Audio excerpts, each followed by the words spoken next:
matatapos tayo. So, I hope na clear enough yung present namin na distribution ng dividend today. So, at least alam nyo kung paano natin yan kinocompute.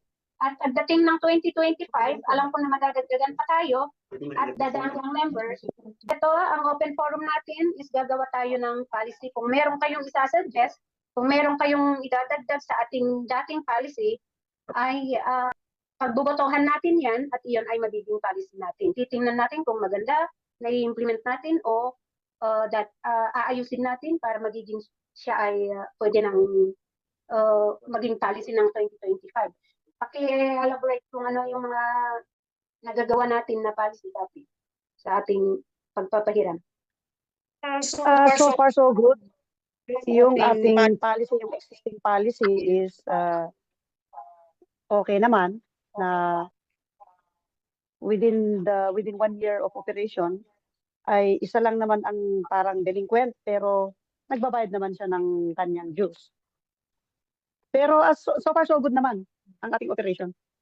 So far so good. Go ahead, Madam Estela. May we hear from Madam Alice, please? I know that you have experience on policy making about cooperative. May we hear from you? She is our new member in 2025. Madam Alice, take it all away. O, natulog na. Yeah. Hello. Yan. Okay. Hello po. Good evening.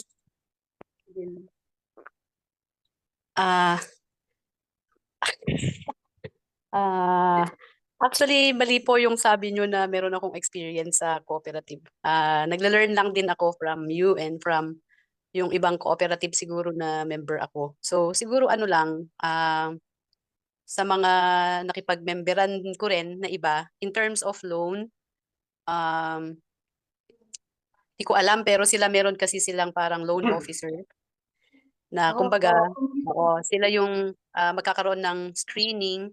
Pero I think sa atin naman dito as per kwento ng mga pinag-uusapan nyo kasi when you were planning I was there kahit hindi ako member. Ayan, tapos kapag nagmi-meeting din kayo I was also there. I was listening. So our co-op, our LM WAPC is a fast-growing cooperative actually kasi 1 year lang kayo, nakapag-distribute na kayo ng malaking dividend. So it shows na maganda ang operation. Sabi naman ng sister ko, si Rohana, so far so good pa lang naman yung in terms of the flow, na yung release at saka yung collection. So yun lang naman yung I think yun lang naman yung kapag nagkaroon ng parang obstruction sa release at saka collection. Pero as of now, sabi nyo naman okay naman. So siguro for our consideration later on, lalo na kapag dumadami tayo at lalo na kapag magre-release tayo ng loan sa iba nating mga kasamahan, let's say, I think hindi kasi limited sa overseas workers. So pwede rin naman yung mga kasamahan natin dito, mga local, kagaya namin, baka i-consider natin later kapag mas marami na tayo na mag-organize tayo ng loan officers or committee.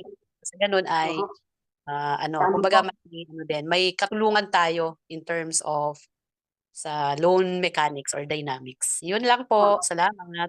Thank you so much, Madam. Actually, yes, we are planning for that, but because every member is in different countries, we will enjoy muna yung flow ng ating management through online transaction like this.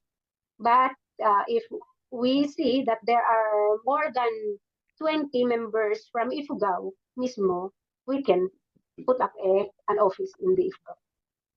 We have the office. So meron na tayong office, but we need people.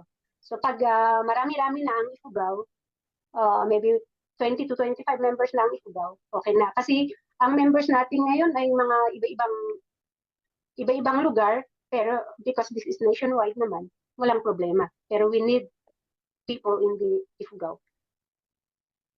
Or kapag uuwi kami, then we can have it, all the officers in the cooperative, to man the cooperative.